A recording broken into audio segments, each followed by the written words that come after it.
Hello students, आगे हम लोगों ने वेरिएबल्स की जो कॉमन थियरी आती है वो हमने देखी, राइट। जो rules from geometry and arithmetic के बारे में थी, yes.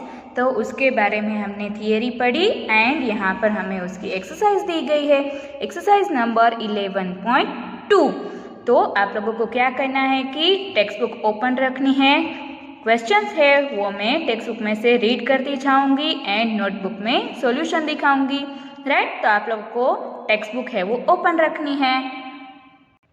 Question number 1 text book में हमें क्या दिया गया है, the side of an equilateral triangle is shown by L, express the perimeter of the equilateral triangle using L. हमें क्या करना है, जो ट्राइंगल है उसकी साइड हमें एल दी गई है और वो इक्विलेटरल ट्राइंगल है, तो हमें उसे वेरिएबल में कैसे लिखना है वो यहाँ पर हम देखेंगे। तो देखो यहाँ पर, let triangle ABC be an equilateral triangle whose each side is of length L।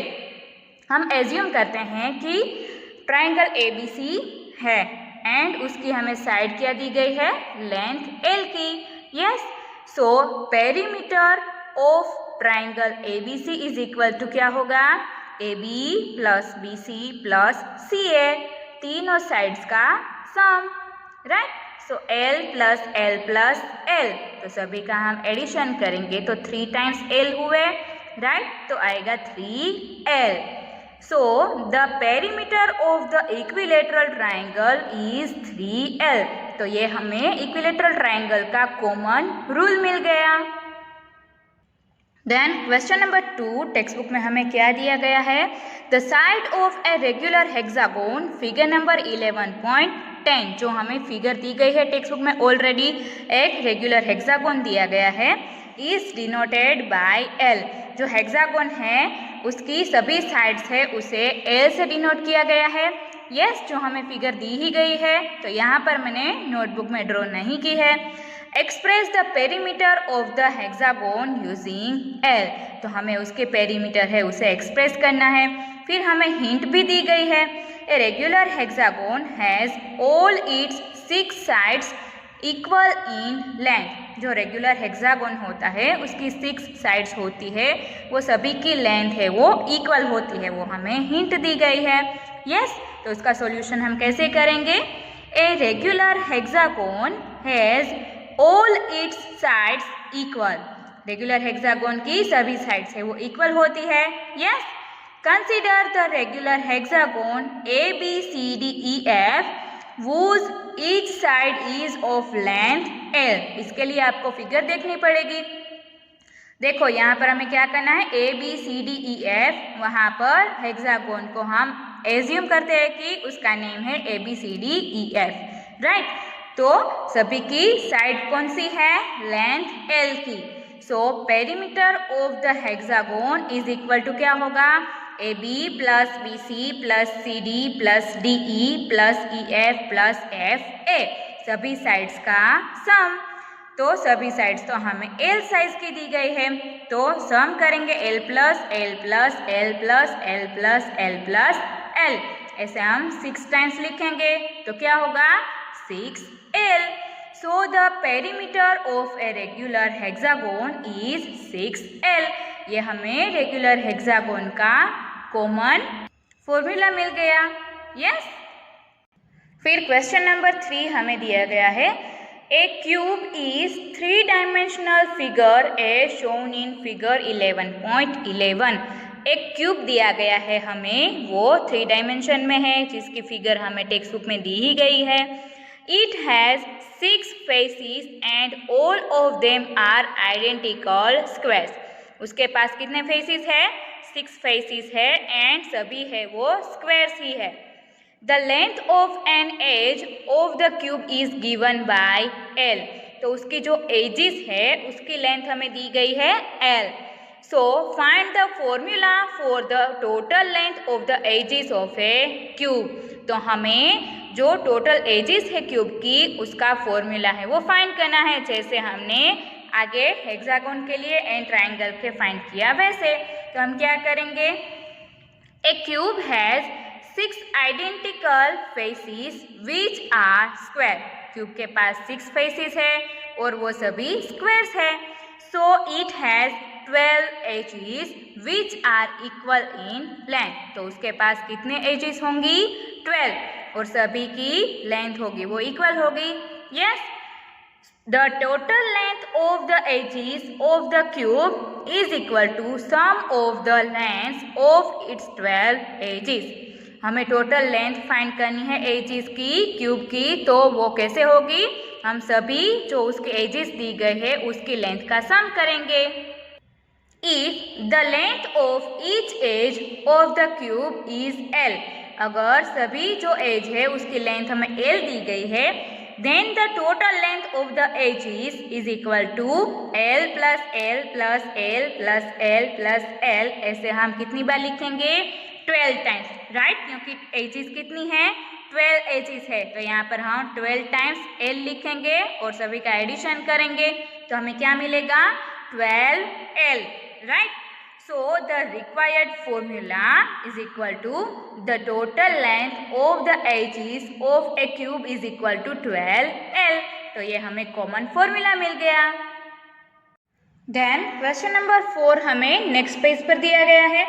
The diameter of a circle is a line which joins 2 points on the circle and also passes through the center of the circle.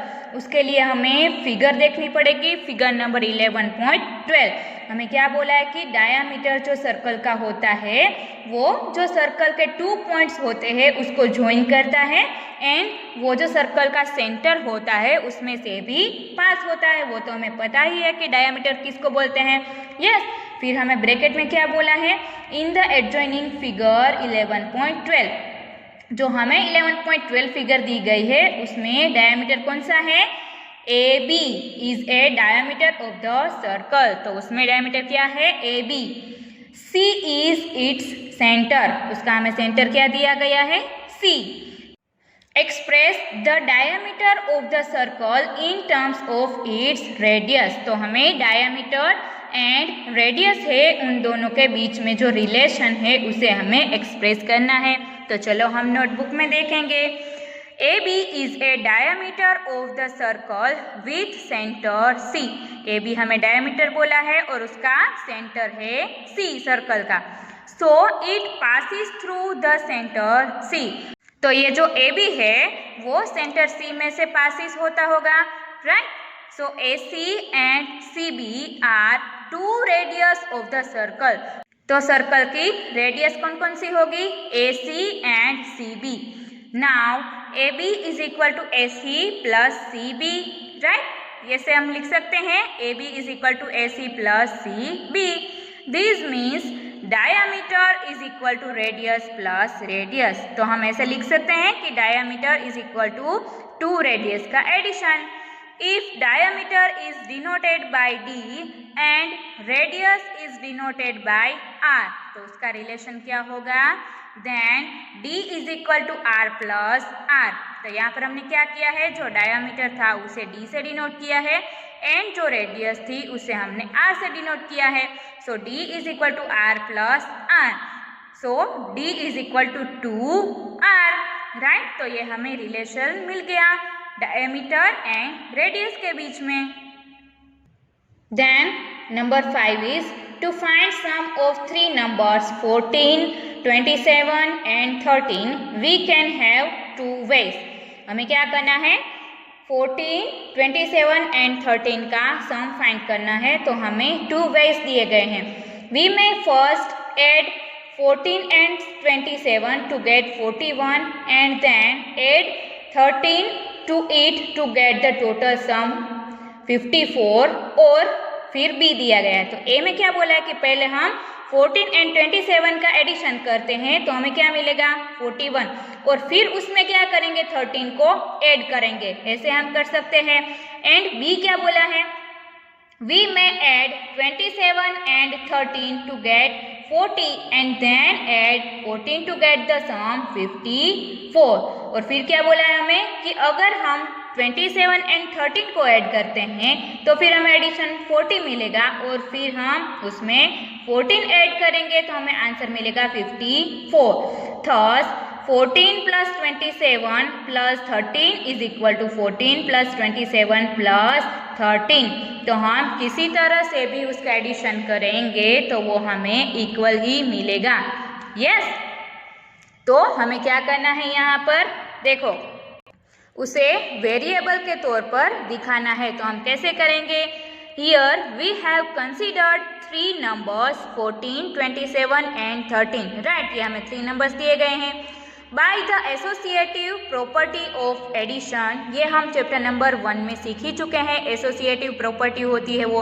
Right, तो देखो 14 plus 27 ये हम bracket में लिखेंगे, after हम 13 को add करेंगे तो भी हमें आंसर 54 मिलेगा।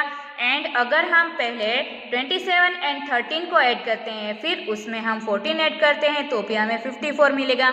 Yes, in general if a, b, c are 3 variables then a plus b is equal to c is equal to a plus in bracket b plus c। तो हम किसी तरह भी कोई भी 3 नंबर्स को ऐड करें, जो आंसर आता है उसमें चेंज नहीं होता है। Yes, we have thus written the associative property of addition by using the variables a, b and c। तो ये हमने किस तरह से लिखा, ये जो एडिशन की एसोसिएटिव प्रॉपर्टी है उसके हिसाब से ये हमने वेरिएबल में लिख दिया, तो ये हमें कॉमन रूल मिल गया। देखो यहाँ पर भी हमें क्या बोला है, this can be done for any 3 numbers, ये कोई भी 3 नंबर्स के लिए यूज हो सकती है। This property is known as the associativity of addition of numbers. Express this property which we have already studied in the chapter on whole numbers in a general way by using variables a, b and c, जो हमने notebook में देखा। Right, तो ये हमने एक new जो देखी प्रॉपर्टी, हमें थियरी में आगे बोला कि एक्सरसाइज नंबर 11.2 के क्वेश्चन नंबर 5 में और एक हमें प्रॉपर्टी दी गई है, तो ये प्रॉपर्टी जो हमने नोटबुक में देखी वो एक न्यू प्रॉपर्टी थी। राइट, जो हमें associativity of addition of number की थी। राइट, तो यहाँ पर आप लोगों की एक्सरसाइज नंबर 11.2 है वो कंप्लीट होती है एंड आप लोगों को ये नोटबुक में लिख लेनी है।